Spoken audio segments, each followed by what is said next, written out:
सोचो, अगर मैं तुमसे कहूँ कि फ्यूचर में तुम अपने सपने रिकॉर्ड कर सकते हो, फिर दोबारा देख सकते हो, बिल्कुल नेटफ्लिक्स की तरह, क्या तुम बिलीव करोगे? अभी ये साइंटिफिक मूवी जैसा लगता है, लेकिन न्यूरोसाइंस और एआई की दुनिया में जो प्रोग्रेस हो रही है वो सच में थोड़े डराने वाली और थोड़ा एक्साइटिंग है। हर रात जब हम सोते हैं हमारा ब्रेन बंद नहीं होता, एक्चुअली वो और भी ज़्यादा एक्टिव हो जाता है। इसलिए स्पेशली REM स्लीप के दौरान इसी फेज़ में सबसे ज़्यादा विविड ड्रीम्स आते हैं। ब्रेन के यूजुअल कॉर्टेक्स, मेमोरी सेंटर्स और इमोशनल रीजन्स के साथ एक्टिव होता है। मतलब जब तुम सपना देख रहे हो तुम्हारा ब्रेन ऑलमोस्ट रियल एक्सपीरियंस जैसे सिग्नल क्रिएट कर रहा है।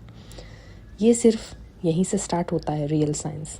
तो फटाफट से इस चैनल को अभी सब्सक्राइब कर दीजिए। रिसर्चर्स ने ब्रेन इमेजिंग टेक्नोलॉजी जैसे fMRI का यूज़ करके ब्रेन एक्टिविटी को स्कैन करना शुरू किया और फिर AI मॉडल्स को ट्रेन किया गया ताकि वो समझ सकें कि कौन सा ब्रेन सिग्नल किस टाइप की इमेज या थॉट से रिलेटेड है। 2023 में जापान के ओसाका यूनिवर्सिटी के साइंटिस्ट ने AI का यूज़ करके लोगों के ब्रेन स्कैन से रफ इमेजेस रिकन्स्ट्रक्ट की। मतलब अगर कोई इंसान किसी चीज़ के बारे में सोच रहा था, AI उसका अप्रॉक्सीमेट विजुअल आउटपुट जनरेट कर पा रही थी। इसी तरह researchers connected with National Institute of Information and Communications Technology ने ब्रेन सिग्नल्स और डीप लर्निंग को कंबाइन करके थॉट पैटर्न्स को विजुअल फॉर्म में कन्वर्ट करने के एक्सपेरिमेंट्स किए। और सबसे शॉकिंग डेवलपमेंट आई USA से। Scientist at University of Texas at Austin ने एक AI सिस्टम बनाया जो fMRI डेटा देखकर इंसान के थॉट्स को टेक्स्ट में कन्वर्ट कर सकता है। वर्ड टू वर्ड एग्जैक्ट नहीं, लेकिन मीनिंग लेवल पर काफ़ी एक्यूरेट। सोचो, अगर थॉट्स को डिकोड किया जा सकता तो ड्रीम्स क्यों नहीं? अभी तक हम रियल टाइम सपने रिकॉर्ड नहीं कर सकते, लेकिन थियोरेटिकली अगर ब्रेन के REM फेज के सिग्नल्स को एक्यूरेटली कैप्चर करके AI मॉडल को ट्रेन किया जाए तो फ्यूचर में ड्रीम रिकंस्ट्रक्शन पॉसिबल हो सकती है। लेकिन रुक जाओ, यहाँ से स्टोरी इंटरेस्टिंग ही नहीं, कंट्रोवर्शियल भी हो जाती है।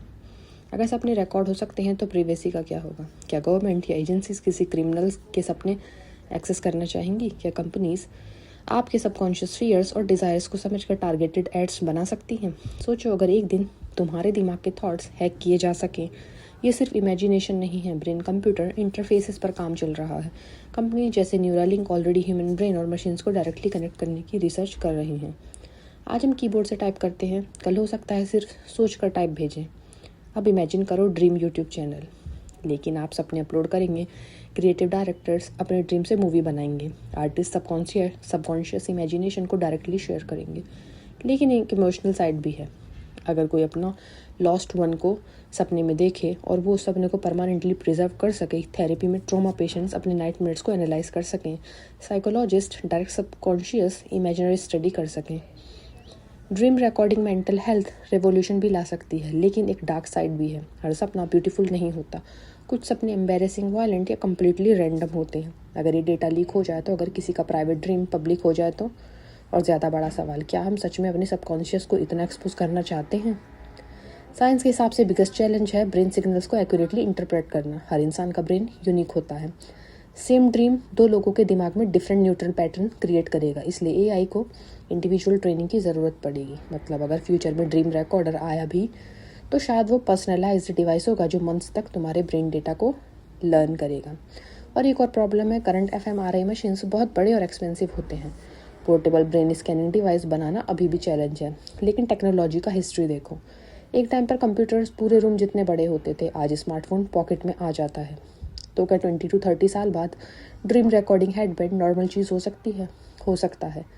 साइंस स्लो लगती है, लेकिन जब ब्रेक थ्रू होता है दुनिया चेंज हो जाती है। अब फाइनल क्वेश्चन तुम्हारे लिए, आजकल मार्केट में एक डिवाइस आया है जो तुम्हारे सपने रिकॉर्ड कर सके। क्या तुम उसे खरीदोगे या तुम अपने दिमाग को प्राइवेट ही रखना पसंद करोगे? कमेंट में ज़रूर बताना, ड्रीम रिकॉर्डर यस और नो।